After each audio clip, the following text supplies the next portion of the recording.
जम्मू के नगरोटा में मारे गए आतंकियों के पास से बरामद हुए सामान में कुछ ऐसी चीजें मिली हैं जिससे न सिर्फ पाकिस्तान में बैठे आतंक के आकाओं की घिनौनी करतूत का पर्दाफाश होता है, बल्कि पाकिस्तान सेना और आतंकियों के रिश्ते भी बेनकाब होते हैं। सुरक्षा एजेंसियों को नगरोटा में मारे गए आतंकियों के पास से एक डायरी मिली है जिसमें उस ट्रेनिंग सेंटर का पूरा ब्यौरा मौजूद है जहां इन आतंकियों को तैयार किया गया था। इस डायरी से यह भी खुलासा होता है कि उन ट्रेनिंग सेंटर पर इन 4 आतंकियों के साथ साथ 26 आतंकियों की बटालियन तैयार की गई थी और इन्हें ट्रेनिंग पाकिस्तान सेना के अफसरों ने ही दी थी। नगरोटा कांड में पाकिस्तान का हाथ होने के पुख्ता सबूत मिलने के बाद अब भारत ने पाकिस्तान को अंतर्राष्ट्रीय मंच पर अलग थलग करने का अभियान तेज कर दिया है। भारत सरकार ने नगरोटा कांड में पाकिस्तान का हाथ होने की जानकारी अमेरिका, रूस और फ्रांस के राजनयिकों को दी है।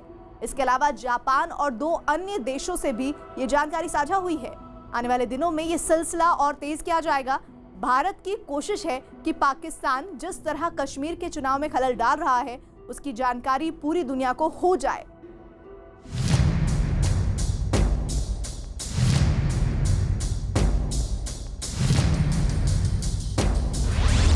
आतंकी की डायरी से साजिश का पर्दाफाश।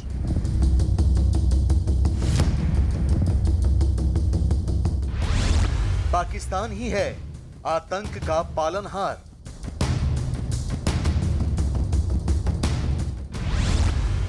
आतंकियों को दी जा रही कसाब जैसी ट्रेनिंग।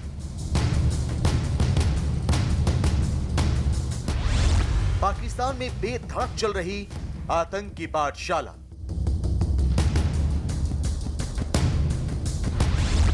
नगरोटा की साजिश के पीछे पाकिस्तान का हाथ।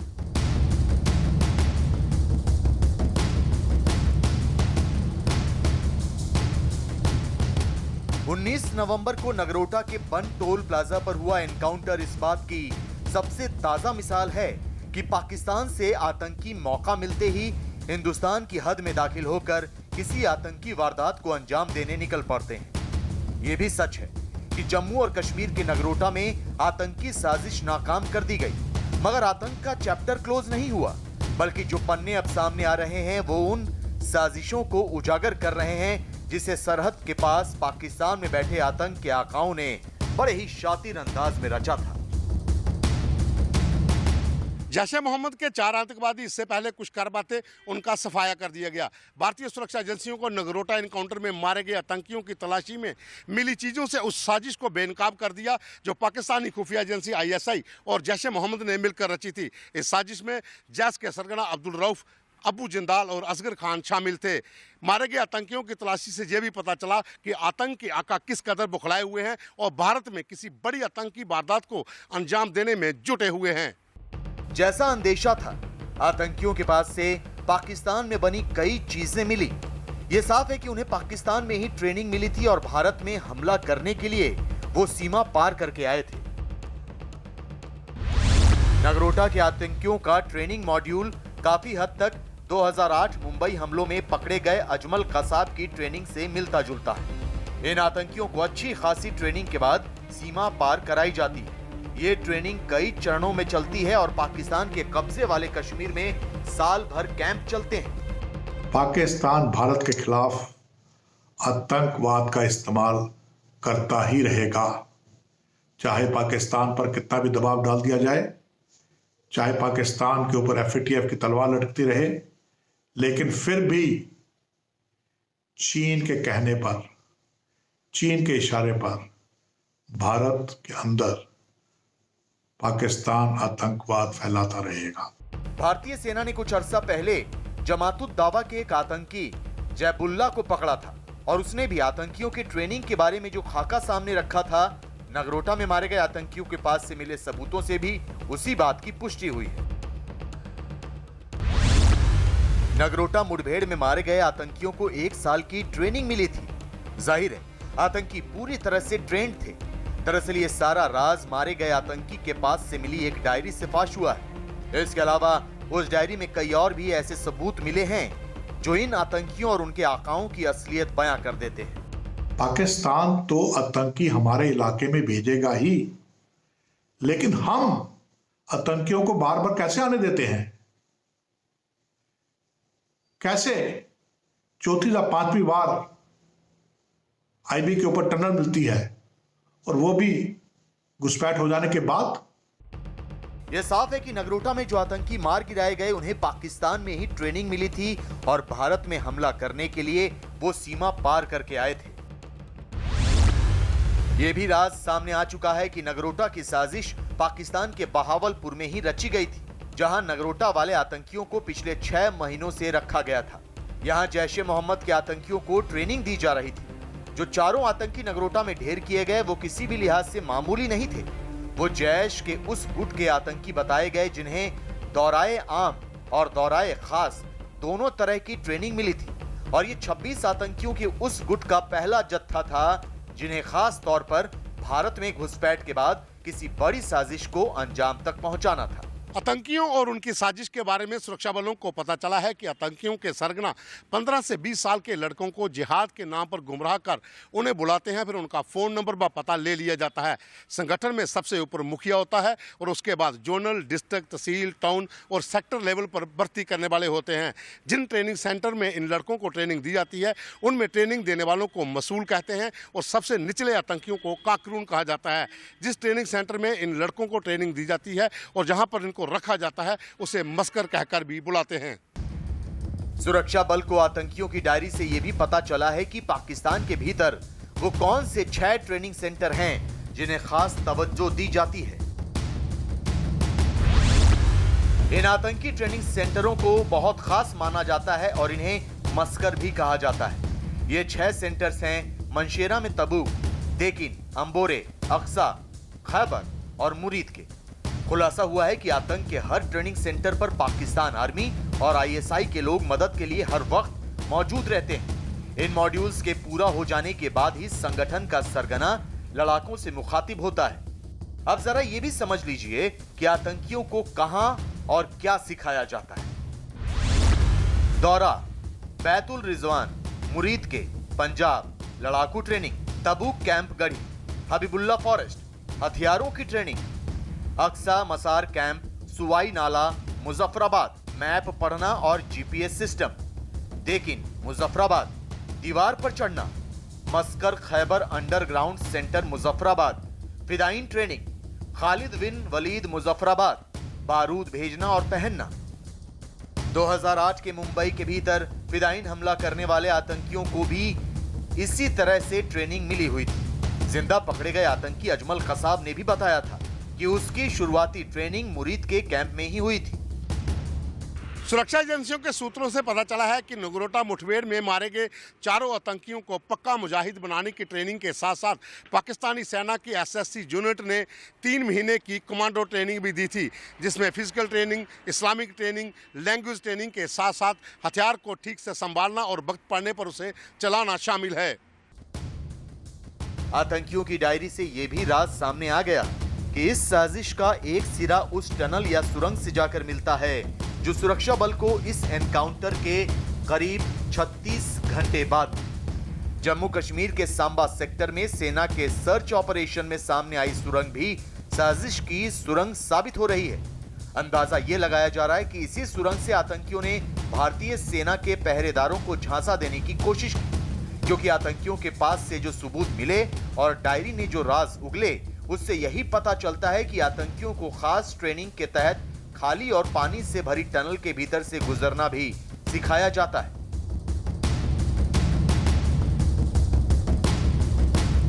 साफ है, पाकिस्तान की नगरोटा वाली साजिश तो नाकाम हो गई, लेकिन पाकिस्तान और उसकी पनाह में पल रहे आतंकी फिलहाल खामोश होने से रहे।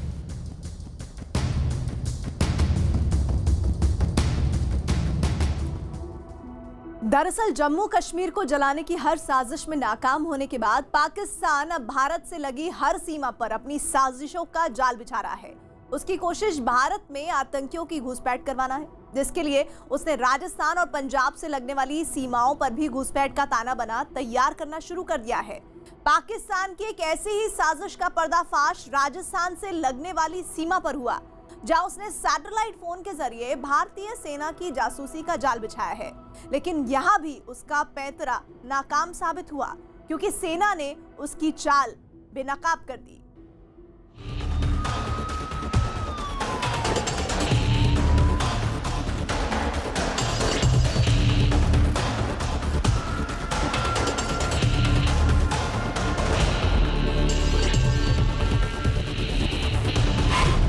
खुल गए पाकिस्तानी साजिश के नए तार।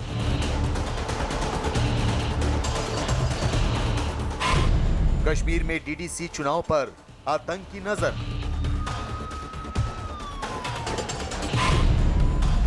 पाकिस्तान ने बनाया नया लॉन्च पैड।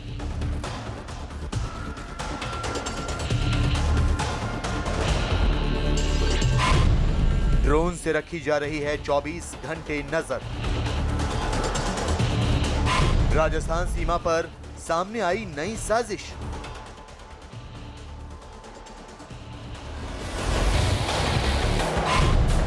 पाकिस्तान कर रहा सैटेलाइट कॉल से जासूसी।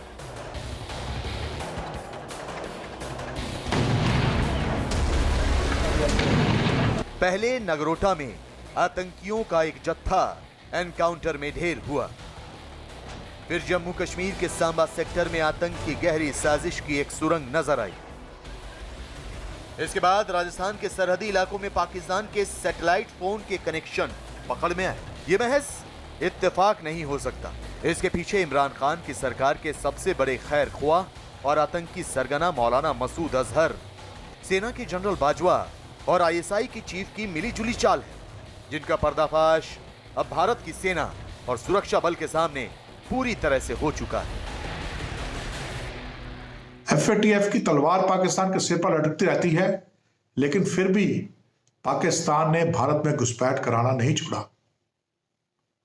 कुछ देर के लिए ट्रेनिंग कैंप पीओजे से हटाकर अफगानिस्तान ले गया, लेकिन आतंकवाद और terrorism and instrument of state policy को पाकिस्तान में सीमा पार सुकुमल में बनाया गया है। माना जा रहा है कि नगरोटा में मारे गए जैश ए मोहम्मद के 4 आतंकियों को इसी लॉन्च पैड से भेजा गया था। वैसे तो घुसपैठियों का पता लगाने के लिए जम्मू के सांबा सेक्टर में पड़ने वाले तमाम नालों पर निगरानी के इंतजाम किए गए हैं, लेकिन सुरक्षा एजेंसियों को आशंका है कि आतंकियों की घुसपैठ के लिए पाकिस्तान बाइन, बब्बर और बसंतर नाले से घुसपैठ करवाने की साजिश कर रहा है और एजेंसियों को लग रहा है कि इस इलाके में घुसपैठियों का सटीक पता लगाने के लिए मौजूदा बंदोबस्त नाकाफी है।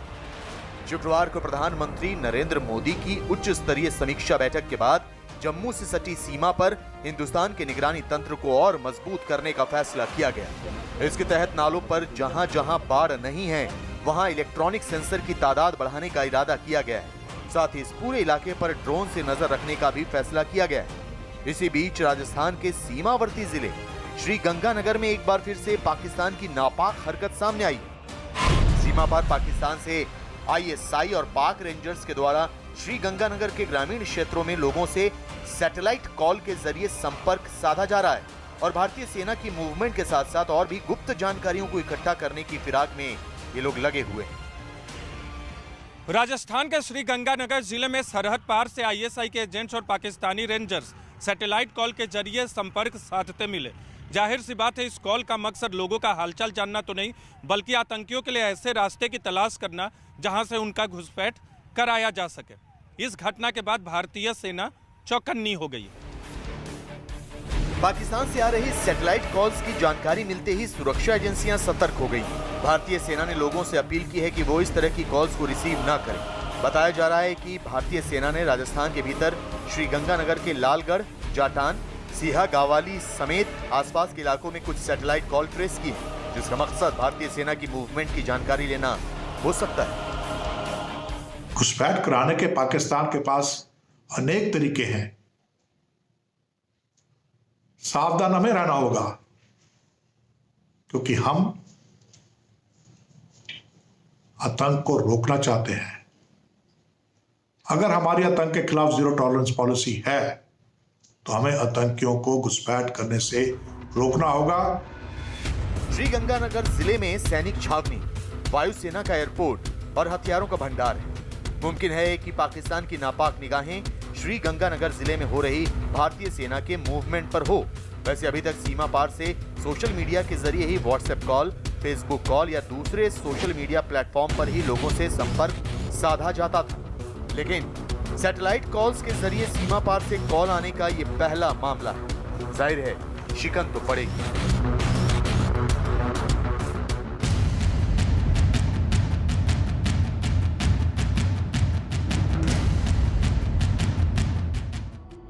और अब बात पाकिस्तान की एक और साजिश की, जिसका निशाना बन रहा है बरसों से आक्रोश की आग में धधकता बलूचिस्तान। बलूचिस्तान में पाकिस्तान सरकार और सेना की मनमानियों के खिलाफ बगावत अपने चरम पर है। बलोच लड़ाकों ने पाकिस्तान सेना की नाक में दम कर रखा है। ऐसे में पाकिस्तान ने अपने आका चीन के आदेश पर बलूचिस्तान में रासायनिक हथियारों का इस्तेमाल करना शुरू कर दिया है। पाकिस्तान की सेना बलूचिस्तान के कुछ इलाकों में इन रासायनिक हथियारों से हमले कर रही है, जिससे बलोच अवाम इतनी खौफजदा है कि वहां की कई स्थानीय जनजातियां अपने गांव घर छोड़कर जाने लगी हैं और पाकिस्तान की सेना इन लोगों की जमीन कब्जा कर चीन के उद्योगपतियों को सौंप रहे हैं। देखिए बलूचिस्तान पर इमरान के केमिकल बम की इनसाइड स्टोरी।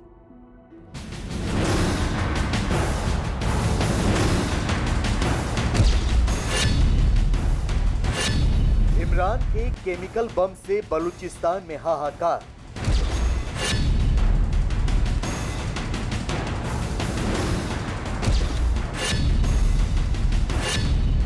बलोच नागरिकों को मौत बांटती पाकिस्तान की सेना। चीन के रासायनिक हथियार से बलूचिस्तान पर प्रहार।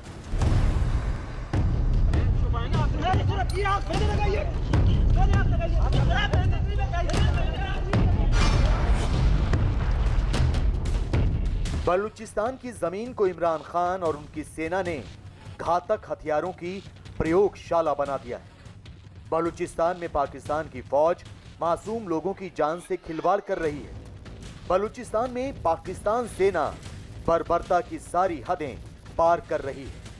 अपने आकाओं को खुश करने के लिए इमरान खान ने बलोच लोगों पर जानलेवा वार करना शुरू कर दिया है। पाकिस्तान सेना बलूचिस्तान में घातक रासायनिक हथियारों का इस्तेमाल कर रही है। इन रासायनिक हथियारों से बलोचों का दम घुट रहा है, लेकिन कश्मीर पर मानवाधिकार उल्लंघन की बात करने वाला पाकिस्तान अपनी जहरीली साजिश से बाज नहीं आ रहा। इमरान खान बलोच विद्रोह को कुचलने और अपने मददगार मुल्कों की जी हुजूरी करने में इस कदर मशगूल हैं कि बलोचों की चित्कार उनके कानों तक नहीं पहुंच रही। बलूचिस्तान में छपने वाले अखबारों के मुताबिक हाल ही के दिनों में पाकिस्तानी सेना ने अपना जुल्म और ज्यादा बढ़ाया है बलूच लोगों पर।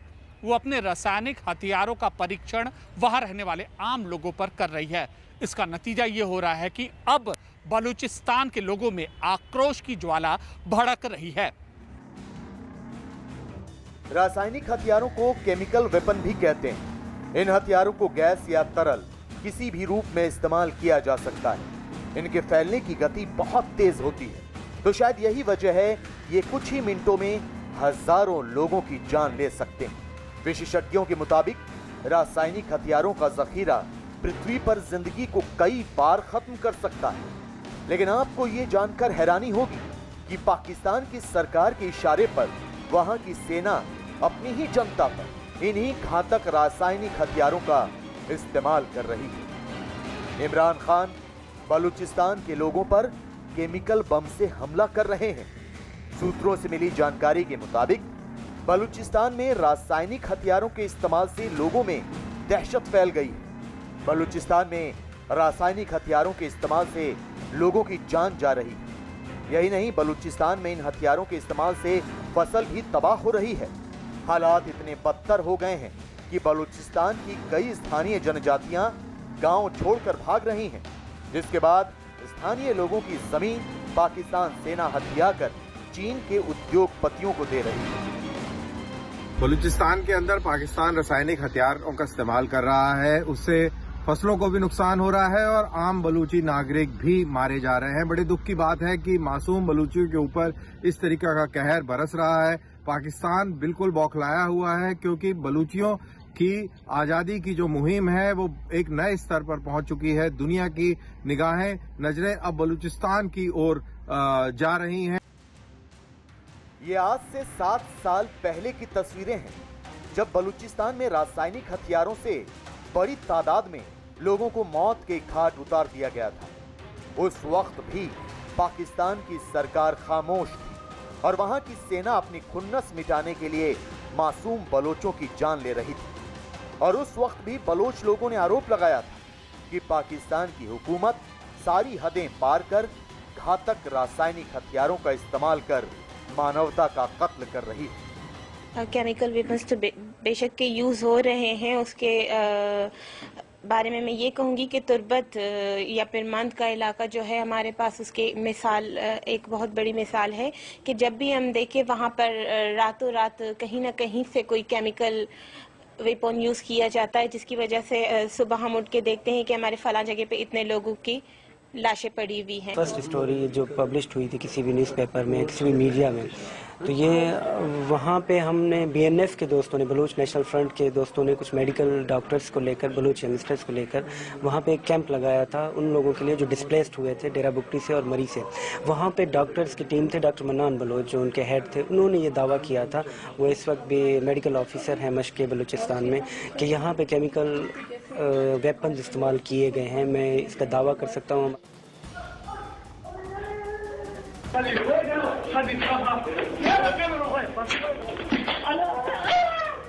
वक्त का पहिया जितनी तेजी से घूमा, निर्दोष बलोचों पर पाकिस्तान के जुल्म और सितम उतने ही तेजी से बढ़ते चले गए। बलोच विद्रोह की आग शांत नहीं हुई तो पाकिस्तान की सरकार ने एक बार फिर बलूचिस्तान को घातक हथियारों की प्रयोगशाला बना दिया। अमेरिका और सऊदी अरब से मिली बेइज्जती के बाद पाकिस्तान ने अपने मददगार मुल्कों को खुश करने के लिए बलूचिस्तान को रासायनिक हथियारों की भट्टी में तब्दील कर दिया। आपको बता दें कि पाकिस्तान को रासायनिक हथियारों की खेप चीन, तुर्की और ईरान से मिली है। पाकिस्तान इन देशों को खुश करने के लिए बलूचिस्तान में रासायनिक हथियारों का इस्तेमाल कर रहा है। यही नहीं, रासायनिक हथियारों के इस्तेमाल से जुड़ी खबरों को दबाने के लिए पाकिस्तान सेना ने खास दिशा निर्देश जारी किए हैं। पाकिस्तान के चीफ ऑफ आर्मी स्टाफ ने हिदायत दी है कि इन हथियारों के परीक्षण से जुड़ी खबरें किसी भी तरह मीडिया में लीक ना हो। अमेरिका ने बुरी तरह से उनको डांट दिया कि, और सऊदी अरब ने बुरी तरह से डांट दिया कि भाई ये सब मत करो, वो लोग भी इंसान हैं, उनको इंसान की तरह रहने दो। अब वो चीन और तुर्की के राष्ट्रपति अर्दोगन के चरणों में चले गए हैं और वो सारा का सारा वहाँ पे जो आतंक का अपना साम्राज्य है, अत्याचार का जो साम्राज्य है, उसके तरफ से बनाना चाह रहे हैं। ये बहुत बुरा है और पाकिस्तान को इसका खामियाजा भुगतना पड़ेगा। बलूचिस्तान पाकिस्तान का एक ऐसा सूबा है जिसे एशिया में सोने, तांबे और गैस के सबसे बड़े भंडार के रूप में जाना जाता है। चीन की महत्वाकांक्षी परियोजनाओं को अंजाम तक पहुंचाने के लिए बलूचिस्तान सबसे मुफीद जगह है। तो बलूचिस्तान में चीन की दिलचस्पी नई नहीं है।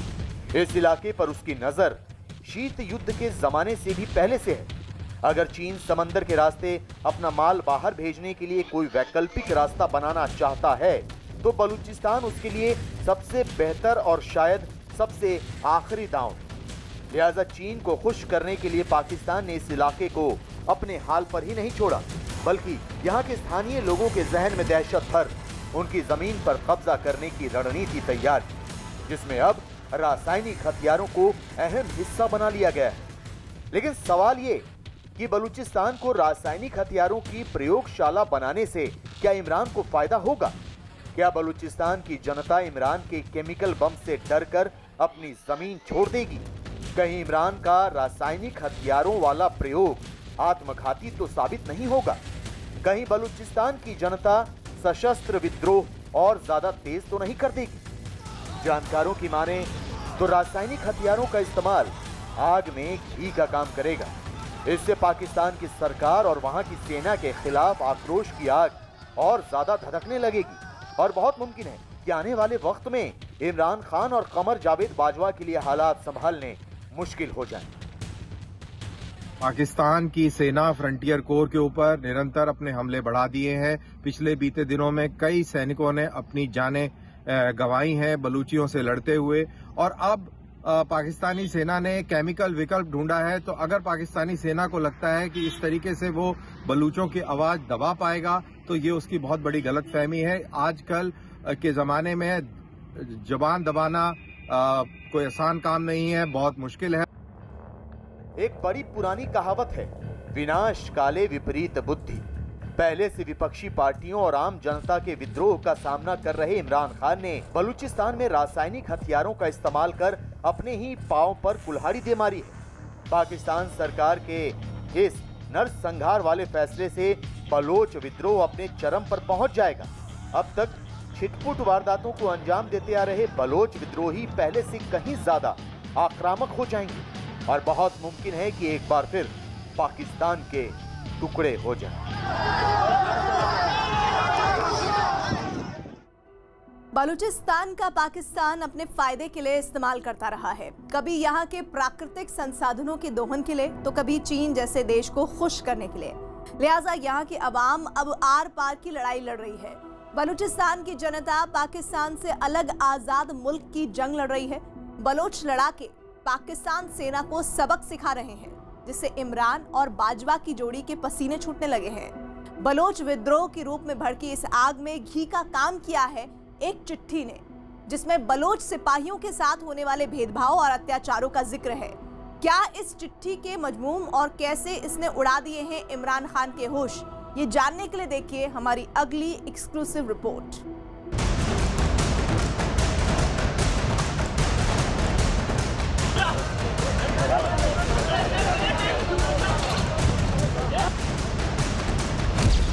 बाजवा की फौज पर बलोच विद्रोहियों का हमला।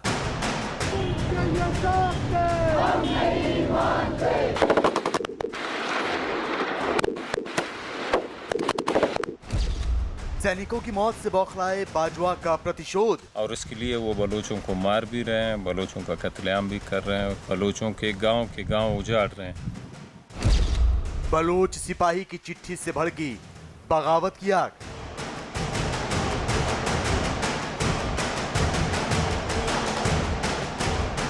इमरान खान और उनके सिपह सालार कमर जावेद बाजवा बलूचिस्तान में विद्रोहियों के बढ़ते हमलों से इस कदर परेशान हैं कि उन्होंने इस आक्रोश की आग को शांत करने के लिए केमिकल बम का इस्तेमाल करना शुरू कर दिया है। रासायनिक हथियारों के दम पर इमरान और बाजवा की कातिल जोड़ी बलूचिस्तान पर शिकंजा कसना चाहती है, लेकिन ईरान और अफगानिस्तान की सीमा से लगते बलूचिस्तान पर काबू पाना इतना आसान नहीं। यहाँ के वीरान और बंजर इलाकों पर नजर रखना पाकिस्तान सेना के लिए किसी मुसीबत से कम नहीं, क्योंकि बलोच लिबरेशन आर्मी और दूसरे विद्रोही संगठन इस इलाके में अपनी पैठ जमाए हुए हैं और पाकिस्तान सेना को निशाना बनाने से नहीं चूकते। तो शायद यही वजह है कि अब पाकिस्तान की हुकूमत ने सेना को ताकत के दम पर यहां अपना झंडा फहराने का हुक्म दे दिया है और इस हुक्म की तामील करते हुए पाकिस्तान की फौज बेगुनाह बलोचों पर अत्याचार की सारी हदें पार कर रही है। बलोच नेशनल मूवमेंट के अध्यक्ष खलील बलोच के मुताबिक हाल के दिनों में पाकिस्तान सेना ने बलोचों पर हमले तेज कर दिए हैं। जाहू, आवारान, सरगर इलाके में पाकिस्तान सेना स्थानीय लोगों पर जुल्म ढा रही है। पाकिस्तान सेना सरगर की पहाड़ियों पर अलग अलग दिशाओं से घुसपैठ कर हमलों को अंजाम दे रही है। यहाँ पाकिस्तान सेना की मदद के लिए लड़ाकू हेलीकॉप्टर भी भेजे गए हैं। वहाँ पर आज़ादी की लड़ाई चल रही है। अकबर मुफ्ती को मुशर्रफ ने मारा, तमाम लोगों को मारा, तमाम परेशानियाँ हुई और वो उसका नतीजा ये है कि आज वहाँ पर पूरे के पूरे बलूचिस्तान प्रांत में आतंक है। पाकिस्तानी सरकार के खिलाफ, पाकिस्तानी सेना के खिलाफ इतना गुस्सा है कि जो कभी भी विस्फोट का स्वरूप ले सकता। सूत्रों से मिली जानकारी के मुताबिक पाकिस्तान सेना हेलीकॉप्टर के जरिए अपने जवानों को बलूचिस्तान भेज रही है। ये हेलीकॉप्टर खतरनाक हथियारों और बंदूक से लैस हैं। ये हेलीकॉप्टर न सिर्फ जवानों को बलूचिस्तान लाने ले जाने में मदद कर रहे हैं, बल्कि पहाड़ों में छिपे बैठे बलोच विद्रोहियों को निशाना बनाने के काम भी आ रहे हैं। लेकिन पाकिस्तान सेना के लिए मुसीबत का सबब यह है कि वो इस इलाके से अच्छी तरह वाकिफ नहीं है। बलोच रेजिमेंट को छोड़कर पाकिस्तान सेना का कोई भी दस्ता बलूचिस्तान से वाकिफ नहीं है, जबकि पाकिस्तान की उसी बलोच रेजिमेंट में बगावत के शोले भड़कने लगे हैं। ये चिट्ठी उसी बगावत की तस्दीक करती है। ये चिट्ठी बलोचों पर पाकिस्तान सरकार के जुल्मों की तस्दीक करती है। तो आपको बता दें कि ये चिट्ठी बलोच रेजिमेंट के एक सिपाही मोहम्मद शरीफ ने लिखी है। इस चिट्ठी में मोहम्मद शरीफ ने बलोच जवानों के साथ होने वाले भेदभाव का जिक्र किया। मैं सिपाही मोहम्मद शरीफ 702 फौज में 11 साल से काम कर रहा हूं, लेकिन पिछले कुछ वक्त से इतना बेइज्जत किया गया हूं कि मौत को ही गले लगाना जरूरी समझता हूं। मुझे 4 महीने से इधर सीओ साहब के पास बैटमैन रखा था, लेकिन सीओ कर्नल एजाज ने मुझे बहुत बेइज्जत किया। कर्नल एजाज ने मुझसे ऐसे ऐसे काम करवाए जिसकी इजाजत मेरा ज़मीर मुझे नहीं देता। यही नहीं, मुझे ऐसी बॉर्डर वाली पोस्ट पर बिठाया गया जहां बहुत फायरिंग होती है। यहां पोस्ट पर ऑफिसर इतना अपमानित करते हैं कि अब बर्दाश्त नहीं होता। इस चिट्ठी से साफ जाहिर होता है कि बलूचिस्तान के लोगों के साथ पाकिस्तान की सरकार किस कदर भेदभाव करती है। बलोच रेजिमेंट के जवानों तक को बेइज्जती का कड़वा घूंट पीना पड़ता है। लेकिन इमरान खान और उनके जोड़ीदार कमर जावेद बाजवा को शायद इस बात का इल्म नहीं है कि बलोचों की ये नाराजगी पाकिस्तान को बहुत भारी पड़ सकती है। ये दुनिया भर के देशों को ब्लैकमेल करने के लिए बलूचिस्तान की ज़मीन को इस्तेमाल करना चाहता है और इसलिए उनका ध्यान रहता है। लेकिन वहाँ पर आज बगावत के आलम है। हर आदमी खलील उनके जो लीडर हैं वो सारे लोग उनके खिलाफ कमर कस चुके हैं और अगर दुनिया ने फौरन एक्शन न लिया तो वहाँ पे कुछ भी हो सकता है। पाकिस्तान सेना बलूचिस्तान के दक्षिण पश्चिम प्रांत में अपनी स्थिति को मजबूत करने के लिए चीन के वीगर री एजुकेशन कैंप की तर्ज पर 2 कैंप चला रही है। इन कैंपों का नक्शा शिनजियांग के सबसे पश्चिमी प्रांत में चलाए जा रहे कैंप से मेल खाता है। तो इन कैंपों का मकसद बलोच लड़ाकों की मनोवैज्ञानिक, सामाजिक और सांस्कृतिक समझ को बदलना है, फिर चाहे इसके लिए ताकत का ही इस्तेमाल क्यों ना करना पड़े। बलूचिस्तान पाकिस्तान के सबसे पिछड़े और गरीब इलाकों में से एक है, जहां की आबादी भी बहुत कम है। इसे लेकर पाकिस्तान की सरकार लगातार विकास की परियोजनाएं चलाती रहती हैं, लेकिन नतीजा कुछ नहीं निकलता। एक दूसरा पहलू ये भी है कि लगातार बलूचिस्तान में अलगाववाद पनप रहा है।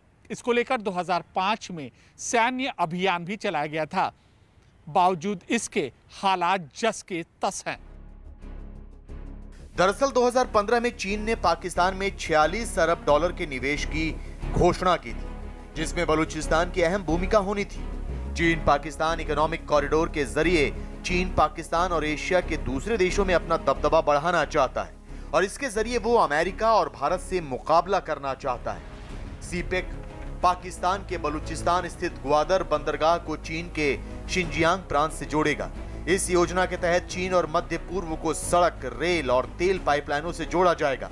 लेकिन बलूचिस्तान में अलगाववादी और राजनीतिक दल दोनों ही चीन के इस निवेश का विरोध कर रहे हैं और इसी विरोध को दबाने के लिए पाकिस्तान चीन के इशारे पर बलूचिस्तान की जनता पर अत्याचार की पराकाष्ठा पार कर रहा है, जो उसकी बर्बादी का सबब भी बन सकता है।